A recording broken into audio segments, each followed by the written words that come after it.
Voice of America سے میں ہوں نیلوفر مغل۔ میں اس وقت اسرائیل کے شہر یروشلم میں موجود ہوں۔ اتوار کا دن یہاں اور خطے میں شام سے اسد خاندان کے 50 سالہ اقتدار ختم ہونے کی ایک بہت بڑی بریکنگ نیوز سے ہوا ہے۔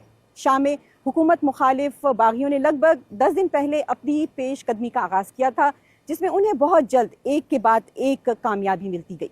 یہاں اسرائیل سمیت دنیا بھر میں اس پر حیرت کا اظہار کیا جا رہا ہے، کیونکہ آج سے 13 سال پہلے بشار الاسد حکومت نے پوری قوت سے ان باغی فورسز کو شام کی مین لینڈ اور اہم شہروں سے پیچھے دھکیل دیا تھا، لیکن اور انہیں مخصوص علاقوں تک محدود کر دیا تھا۔ لیکن اس بار جب باغی فورسز نے پیش قدمی کی تو حلب، حما، حمص اور پھر دمشق سے شامی فوج زیادہ مزاحمت کیے بغیر پیچھے ہٹتی چلی گئی۔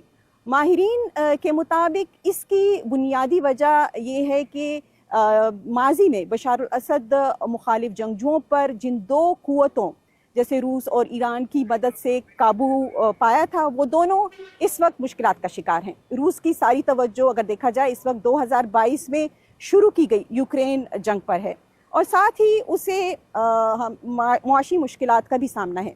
جہاں تک سوال ہے ایران کا، تو شامی حکومت کو مدد پہنچانے کے لیے اس کا انحصار لبنان میں اپنی پراکسی حزب اللہ پر رہا ہے۔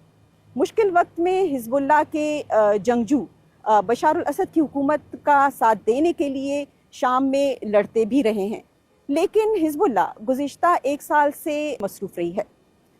پہلے اسرائیل پر حماس کے 7 اکتوبر کے حملوں کے بعد حزب اللہ نے غزہ جنگ میں حماس کی مدد کے لیے کارروائیاں جاری رکھیں، اور گزشتہ 2 ماہ تک اسرائیل سے براہ راست جنگ میں لیڈرشپ کی ہلاکتوں اور جنگی صلاحیتوں نے اسے بہت کمزور کر دیا ہے۔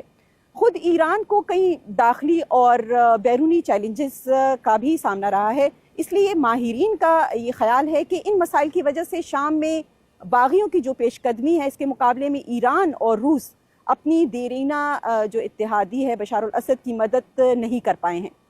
شام میں اس وقت حکومت ختم ہونے پر خوشی منانے کے مناظر جو ہیں وہ سامنے آ رہے ہیں، لیکن مستقبل کا منظرنامہ غیر واضح ہے۔ امریکہ کا یہ کہنا ہے کہ شامی حکومت کی تبدیلی پر اس کی اولین ترجیح یہ ہوگی کہ دہشت گرد تنظیم داعش شام میں دوبارہ سر نہ اٹھائے۔